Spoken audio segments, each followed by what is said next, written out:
Welcome to MVE Collectibles, the place for all your TCG needs. So whether it be Pokemon, One Piece, Yu-Gi-Oh, we have what you need at MVE Collectibles. Check us out.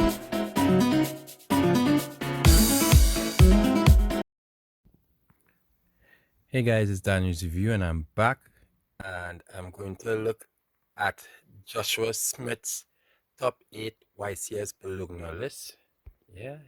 Balogna, and it's Vanquish Soul K9. So most likely a lot of things going to be standard. Just want to probably see what is the ratios on certain cards, and especially let me see if you have any special goo inside, maybe in the extra deck, you never know, or the main deck. You understand? It is Joshua Schmidt, and he did make top 8, and it's harder to make into top 8 these days. So I'm going to just take in his list here. The first time I think I really reviewing deck list now. So I was like, yo, let me look into Joshua Schmidt. I really watch his channel and taking all his most of his videos. So you don't really get to see his, top 8 or top list. So I really want to take it in. So yeah, let's begin. What is up, duelists? I just got back home from YCS Bologna, where I was able to make top 8 with K9 Vanquish Soul. Unfortunately, not a 2-time YCS Bologna champion, but I'm still happy with the result. Want to share the list and my experience with you guys. I'm still got it. Even with the new top 8 system, after 15 rounds, went 13-2. Lost in top 8 to K9 Mitsurugi. Of course, you still got it. Before we hop into the list, I want to give some shout-outs. First and foremost, to Dinkabui, who played the exact same list, card for card. Also, of course, all of Team Raid and Trade, who I spent a lot of time testing Pure Yummy with, actually, which was my second choice for the Pure event. Yummy. A couple of them played it. It was a Pure Yummy list featuring Izuna as a hand trap, because that card is just phenomenal, this format. And if you want to check out that list, I believe Maxi posted his one. That he got top 64 with on the Raid and Trade channel. So if you're interested in the Pure Yummy list with Izuna, you might want to check that out.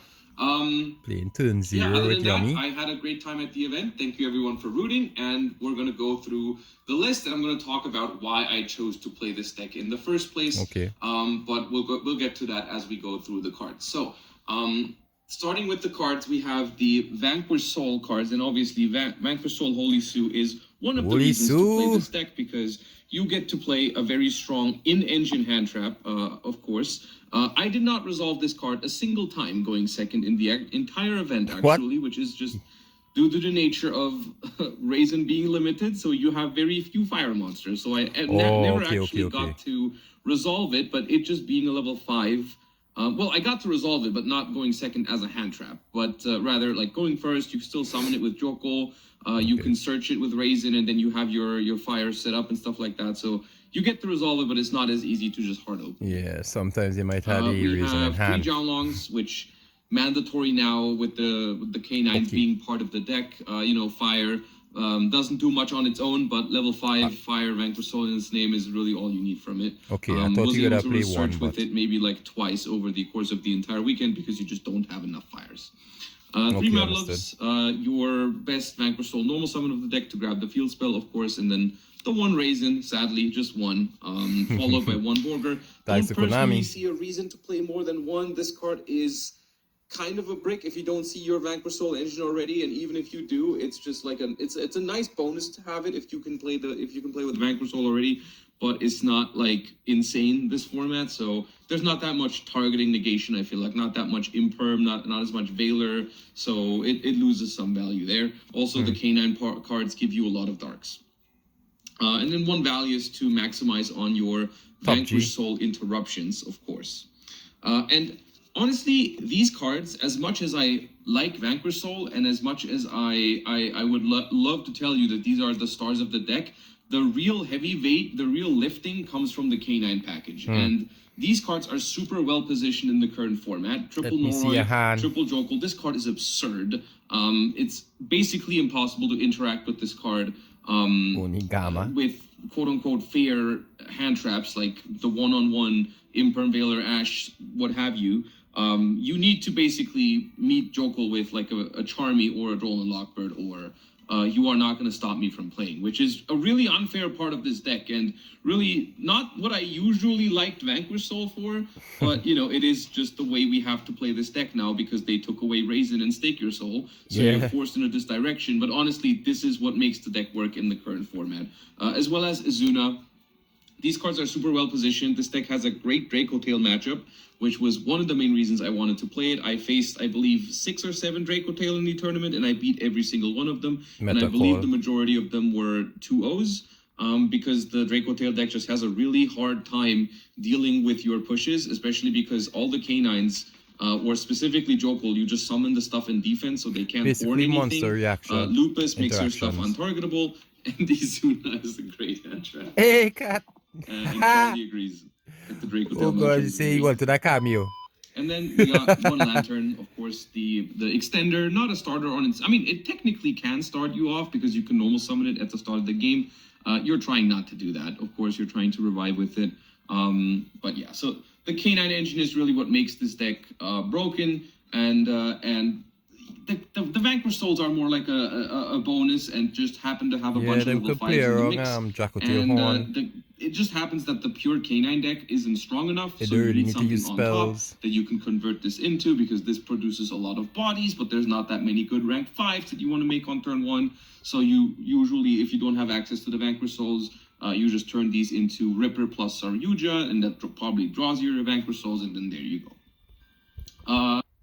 Yeah, so for Draco Tails, the interactions usually is, 5 mana in hand. Set, maybe if they already had the broken board, set Sting, set Horn, set Flame. And Flame is just really a spell interaction. It negates spell cards. So they don't necessarily need to use spells to beat you. So like, I ain't doing nothing much. Horn,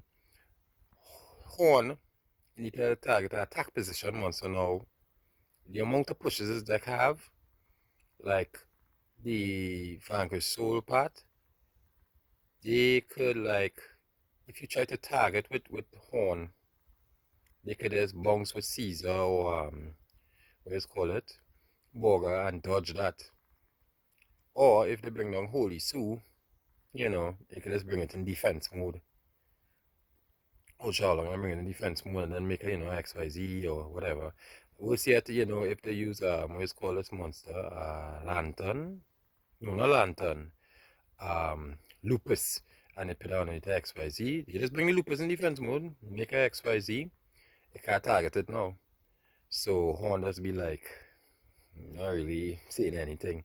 And if you put someone on attack mode, like that level 5, and bounce it, like you just wanted to beat it and get out of the way, then it's like, okay, cool, we just use Jokul, and we feel the same one, it just bounce back, and we special back it, and Jokul. So it's like, really the best of the best interactions into the 2 cores. Yeah, and then it just make, Ripper is like nibbling helping you, so. And you done already have no worry, and that could just peep at your hand, let me see your hand. And that is it there, we know what to play wrong. Well, of course, we already knew 5 mana, so it's just want to see you, like, if you're going to, like, have the one to bomb a card, like Pan, or you want to negate a mouse effect, like Mululu, or, what's the other one? Spell and Trap, Gurgler, I think, yeah.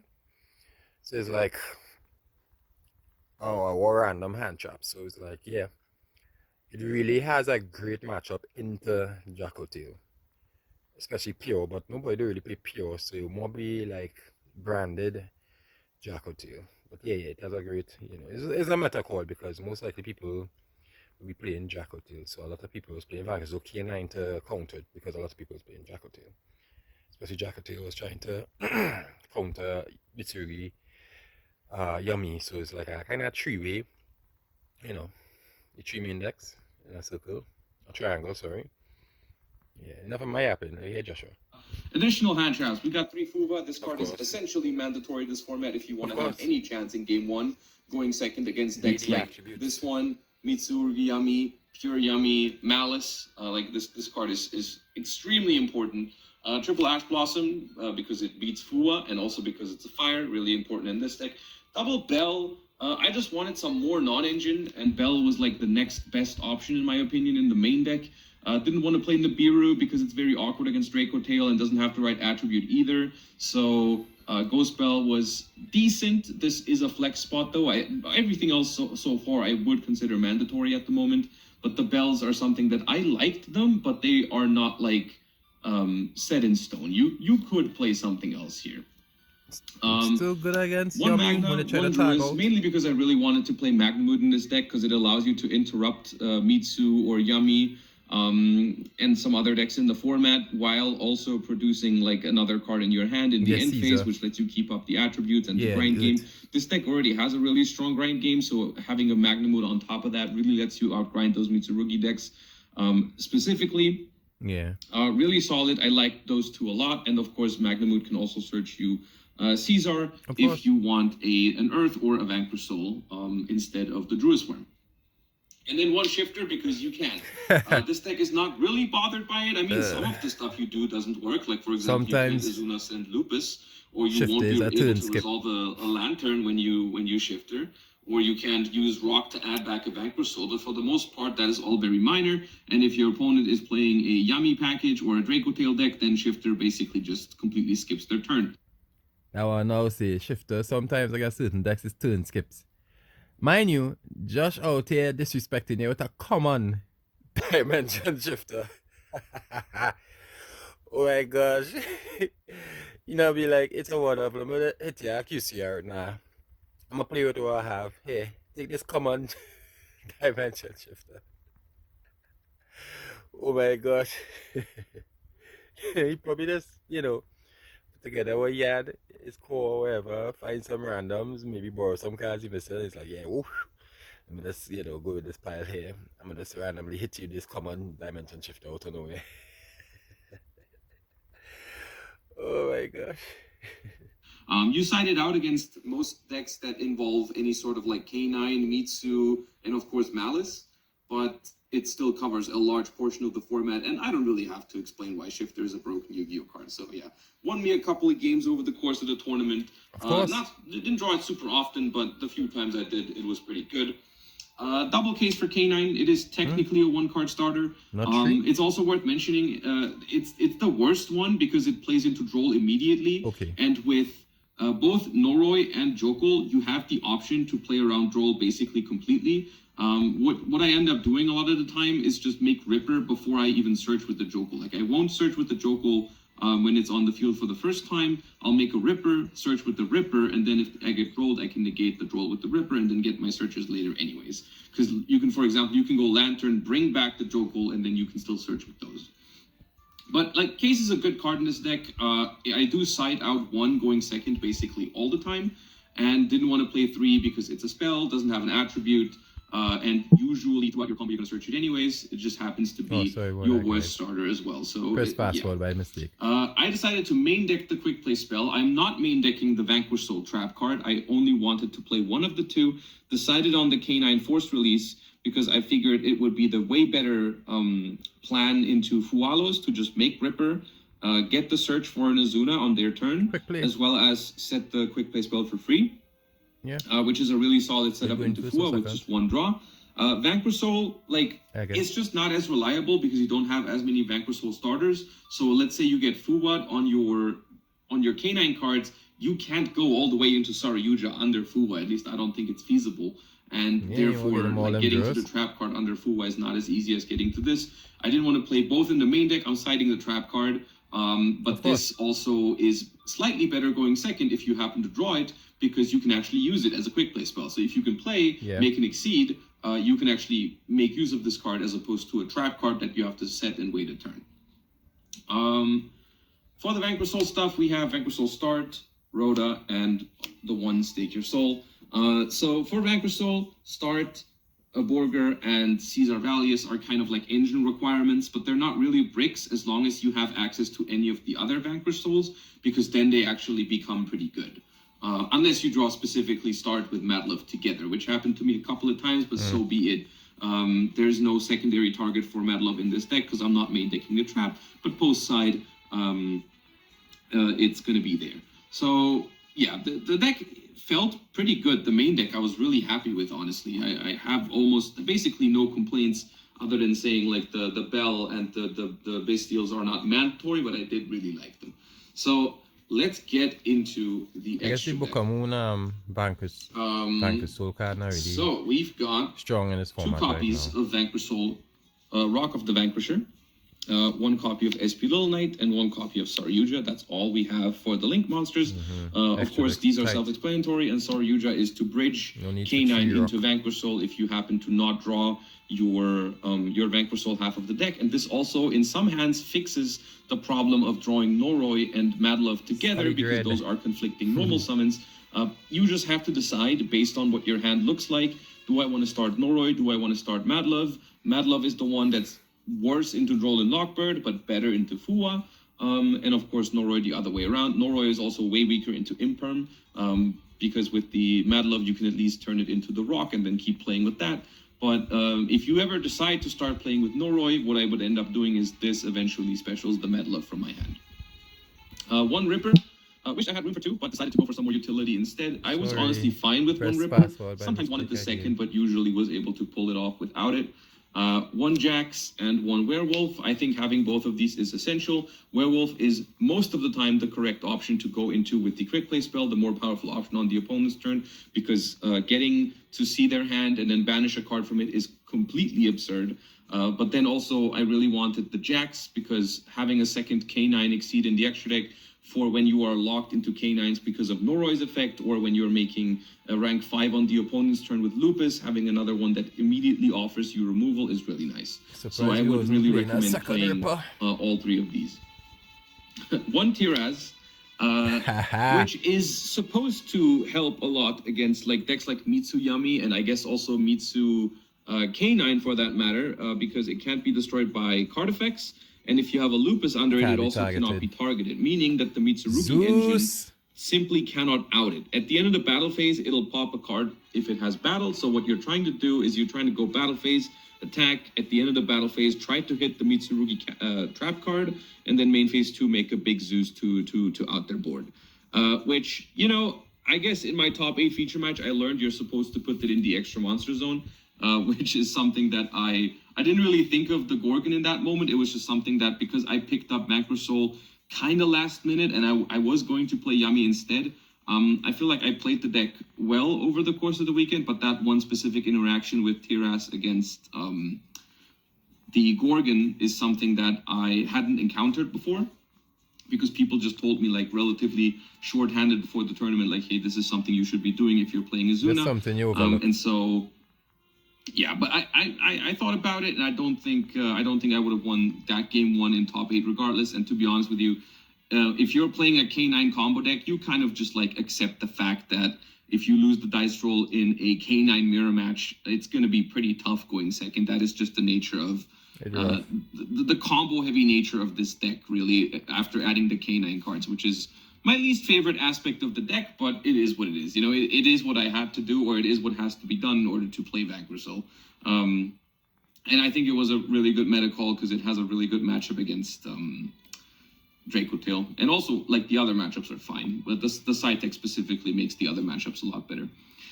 Nash Knight with the C Nash Knight, and I decided to play the Masquerade package. Mainly for games where I go first and I don't get like hand trapped, and so I can pop my own case to get the quick play spell, because the quick play spell is what makes your board more layered. This could also be like the Silent Honor Dark package. Honestly, for the most part, those felt interchangeable to me. The most important part about all of this is that you want to be able to suck twice with the Nash Knight in some game states when you make it going second, and then detach 2, attach the Masquerade, attach something from the opponent, and then on your turn you can either rank it up or you can do it again. Yeah. No Valon. Decided to play the Tiras over the Valon, and I figured if I need removal, the Nash Knight is gonna be here for me. And never missed the Valon. One Rocks for utility, and because it also technically helps you out a Liger Dancer if you happen to play against Lunalight, because what you're trying to do is basically you're trying to establish a Ripper and then activate the Vanquish Soul field spell, which they cannot Silverhound while you have Ripper, or rather if they do Silverhound, then you can negate the Silverhound with Ripper. And then you can protect your Vanquish Souls from being destroyed by the Liger Dancer. And then you make this and boost your Valius to 4,000 is the idea, essentially. Also, sometimes it can help remove some stuff off the board. If you could put it on a Holy Sue, you get to destroy a card, and it makes an easier SP to banish a card. You can sometimes make a Zeus with it. There's a lot of things you can do with this. This doesn't come up very often. You don't have to play this. I was considering playing a wind-up Zenmayo instead to summon in defense against Dracotail and just pop their traps before they can use them, but honestly, the Dracotail matchup is already really strong, so I decided not to do that. Typhon and Zeus, these two are absolutely mandatory, in my opinion, in any deck that plays Izuna, but especially in this one. Like, even outside of Izuna, these can come up a lot, and outside of the rank 5s and Werewolf, these were probably the most summoned. Like, there's honestly a chance I summoned Typhon more often than SP Little Knight. I'm not sure, but like the utility stuff, you don't have a lot of utility outside of the rank 5s, but the ones you do play come up a lot. So like Typhon and Zeus summon very often. Comment section. So yeah. Side deck, and this is the one of my other favorite parts of why I chose to play this deck over Yummy, is because I wanted to play a deck that could fulfill one specific criteria for this format, which is to be able to play these in the side deck and perform well with them. So the idea is basically that there's a couple of decks in this format, namely everything that involves K9 combo, Mitsurugi, Yummy, basically everything that involves Mitsurugi as well that isn't pure Mitsurugi, and Malice as well, are all decks that are basically impossible to stop with fair hand traps, like one-on-one interaction, in my opinion, unless you get very lucky. Like the stuff like Ash, Imperm, whatever, like it's just, in my opinion, not going to stop these decks from comboing. And so what I needed was a deck that could use Charmies to max potential and still be able to break half boards that decks make after Charmies. In my opinion, it was super important to play all 9 because these get incredibly more powerful if you pair 2 different ones, especially against Mitsurugi and Mitsurugi Yami's stuff. Just one Charmy is something they can easily play around. Doesn't matter which one it is. Like, even if it's Fuwa, Mitsurugi can like ritual summon from hand and then ritual summon from grave with the mirror and stuff like that. But if you pair 2 different Charmies together, it becomes basically impossible for them to set up something. I mean, they can set up a half board, it's fine, in like a couple of draws, but they have to be very careful. And as soon as you then, after you've used 1 or 2 Charmies, if you draw into any of your other interruptions, like Izuna, Holy Sue, Nibiru that I'm about to show you, all that stuff becomes so much more potent if Charmies are active. And so I really wanted to play a deck that has strong engine, in-engine hand traps, and gets great synergy with the Charmies because it can play well into half boards. And that's, in my opinion, this deck does this the best, and this is why I felt like I was always super fine, even if I had to go second in game 3s. If I was able to see one of these. Unfortunately, didn't see any in top 8 game 3, but it is what it is. 3 nibs, like I said, another one of those great cards against pure Yummy, Malice, all that. But even against Mitsu Yummy, I think this becomes really strong if you pair it with one of the Charmies, because you basically force them into an awkward line with the Charmy, and that probably gets punished by the nib a lot harder. And even if they have something like, if they have another ritual that can trigger, if they want to bring it back, you get another draw off of Meows and so on and so forth. So that was basically the idea. As well as 3 copies of Imperm. This card replaced Retaliating Sea for me because I do think the Dracotail matchup is already really, really good. And I wanted something to respect K9 decks, because you really want an answer in the K9 mirror match to normal Retaliating Sea for me because I do think the Dracotail matchup is already really, really good. And I wanted something to respect K9 decks because you really want an answer in the K9 mirror match to normal summon Noroi. If they normal summon Noroi, you really want Imperm for that, because that threatens a lot of pushes and card advantage and all that. And so I chose Imperm because Imperm also works against Dracotail, is a decent card, but it is way better than Retaliating Sea in other matchups, because I really didn't feel like it was correct in this deck to play a card just for Draco Tail, because this deck is already so good against Draco Tail. So I was more worried about like K9, Malice, all the other combo decks basically, because I'm playing a combo deck myself, so I wanna make sure I don't just lose if I lose the dice roll. Which for the most part was not an issue for me. I won a lot of game threes going second over the course of the weekend, so that was nice. And then we got 3 cards for going first to take out the Charmies. The Vanquish Soul Trap, Talents, and Called By. Okay. In some matchups, you side in 1 Nibiru over the Shifter, but this is basically the 4 cards I would side going first. Easy 99.9% of the time. Yeah. Some matchups, you want 3 Nibirus, like Malice, for example. I would side in 3 Nibirus going first. But usually this for the Charmies, and then some amount of Nibiru or Imperm if you want to take out Shifter or some other cards in the matchups. Okay. But that's basically it for the side deck. Once again, I think the 9 Charmy technology paired with the Nib and some in-engine hand traps was really the reason why I wanted to play this deck, and the reason why I felt like, especially post-side, it was the best deck for the tournament.